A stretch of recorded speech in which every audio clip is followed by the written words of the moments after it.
السلام علیکم ناظرین، میں ہوں آپ کا میزبان ایم اے رضا اور آپ دیکھ رہے ہیں ٹی پی نیوز۔ تو ناظرین، آج کی ویڈیو جو میں آپ کے سامنے پیش کروں گا اس کو دیکھنے سے پہلے میرا چینل سبسکرائب کیجیے اور بیل آئیکن لازمی دبائیے اور کمنٹ باکس میں جا کر اپنے کمنٹ کا بھی اظہار کیجیے، کیونکہ اس ویڈیو پر آپ کے کمنٹ ملنا بہت ضروری ہیں، تو یہ بالکل دل کے قریب ہے۔ جی ہاں ناظرین، یہ ویڈیو ہمارے محسن پاکستان جناب ڈاکٹر عبدالقدیر خان کے متعلق ہے۔ تو وہ کہتے ہیں ناظرین، محسن چلا گیا، احسان کرنے والا چلا گیا۔ ڈاکٹر قدیر خان کا جو جنازہ تھا ناظرین، وہ شاید آپ لوگوں نے دیکھا بھی ہوگا، ٹی وی چینلز پر بھی دکھایا گیا۔ تو ایسا ایک رقت امیز منظر وہاں دیکھنے کو ملا کہ فیصل مسجد کے گراؤنڈ میں جہاں جنرل ضیاء الحق صاحب کی قبر ہے، ان کا مزار ہے، تو ناظرین کتنا بڑا ایریا ہے، اور بارش اور موسم کی خرابی کے باوجود وہاں پر پیر رکھنے کی جگہ نہیں تھی۔ تو ڈاکٹر صاحب کے لیے ہر دل جس طریقے سے رنجیدہ ہے تو ہونا بھی چاہیے، چونکہ ان کی محبتیں، ان کے احسانات ہی ہماری قوم پر اتنے ہیں کہ ہم جتنا بھی ان کے لیے بات کریں ہماری کم ہے۔ ناظرین، آج تھوڑا سا اپنے ضمیر پر ہاتھ رکھیے اور اس کو جھنجھوڑیے۔ کیا جتنے بڑے وہ انسان تھے، کیا ہم ان کے حق کے لیے بول پائے؟ کس طرح ناظرین انہوں نے اپیلیں کی، خطوط لکھے مختلف لوگوں کو۔ کیا آپ نہیں سمجھتے ہیں کہ جس قد کاٹ کے وہ انسان تھے، ہم اس لیول کا ان کو پروٹوکول نہیں دے پائے؟ تو بڑی بدقسمت قوم ہے، ہم ایک ایسے شخص سے محروم ہو گئے جس نے پل پل اس قوم کے درد کو اپنے سینے میں محسوس کیا اور ہمیشہ وہ اس قوم کی بھلائی کے لیے ہی سوچتے رہے۔ اگر ناظرین ہم بات کریں کہ ان کے جنازہ جس طریقے سے لایا گیا، پروٹوکول جس طریقے سے ان کو دیا گیا، جس اعزاز کے ساتھ ان کو دفن کیا گیا، کیا اچھا نہ ہوتا کہ ہمارے سارے حکمران، ہمارے سارے وزراء وہاں پر شریک ہوتے، ہمارے وزیر اعظم پاکستان شریک ہوتے؟ لیکن میں آفرین ہے، داد دیتا ہوں وزیر اعلیٰ سندھ جناب مراد علی شاہ صاحب کو، جو کہ سندھ سے آئے اور انہوں نے بارش کے اس موسم میں بھی آ کر اس ہمارے محسن پاکستان کو الوداع کیا۔ تو ناظرین، مراد علی شاہ صاحب کو انہوں نے ایک خط لکھا، جس خط میں انہوں نے بڑے شکوے کیے کہ وزیر اعظم پاکستان سمیت وزیر اعلیٰ بلوچستان، وزیر اعلیٰ پنجاب، وزیر اعلیٰ کے پی کے شاید میرے مرنے کا انتظار کر رہے ہیں۔ تو مطلب یہ ایک ایسا شکوہ تھا کہ مطلب جب انسان تکلیف میں ہوتا ہے یا بیمار ہوتا ہے تو وہ پھر اپنوں کو ہی پکارتا ہے۔ تو ڈاکٹر قدیر خان صاحب کی دو بیٹیاں ہی تھیں، تو ایک ان کے ساتھ رہتی تھی، ایک تھوڑا دور رہتی تھی۔ تو میں آج آپ کو ایک بے اتنائی کی بات سناتا جاؤں کہ جس وقت ان کو نظر بند کیا گیا تھا تو ان کو ان کی بیٹیوں تک سے نہیں ملنے دیا گیا۔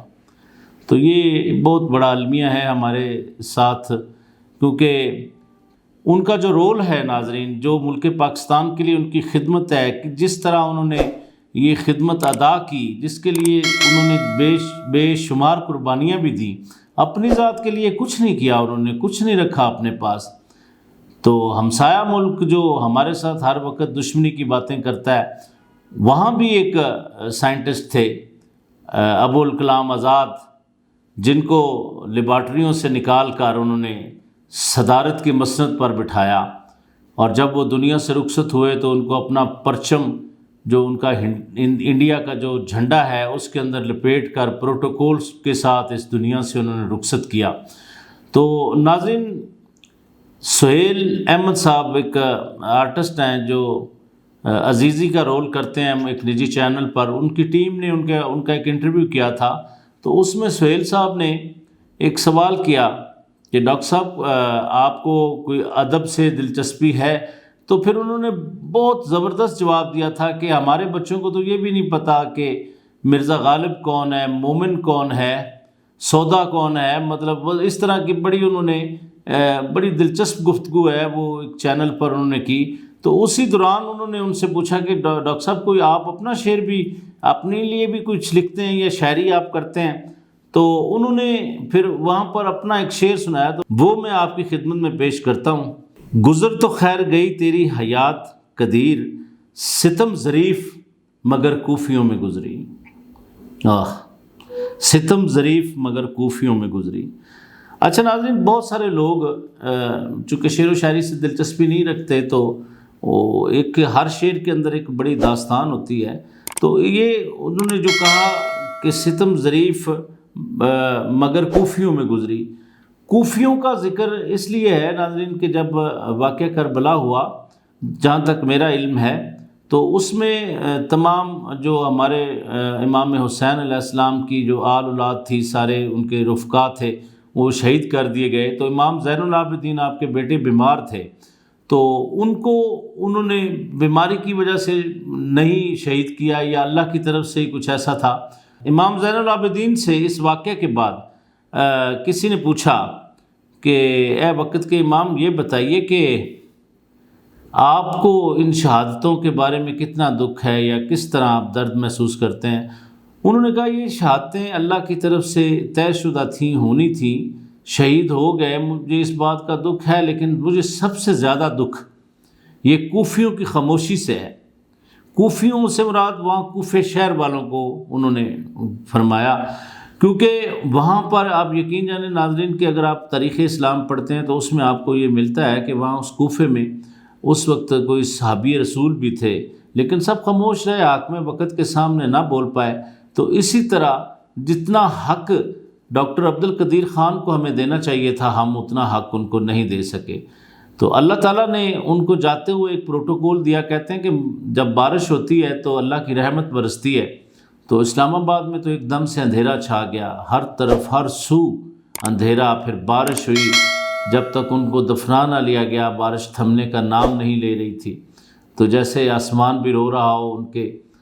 تو اللہ تعالیٰ ان کو جوار رحمت میں جگہ دے۔ اچھا ناظرین، آخر میں جو ان کے جو آخری 11-12 گھنٹے ہیں زندگی کے، اس میں بھی وہ پاکستانی بچوں کے لیے درد محسوس کرتے ہوئے نظر آئے۔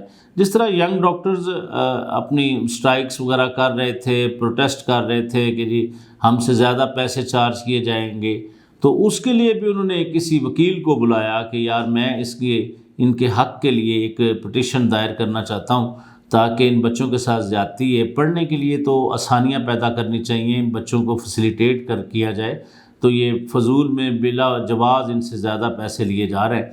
تو ناظرین، جاتے جاتے بھی وہ اس قوم کے بچوں کا درد لیے۔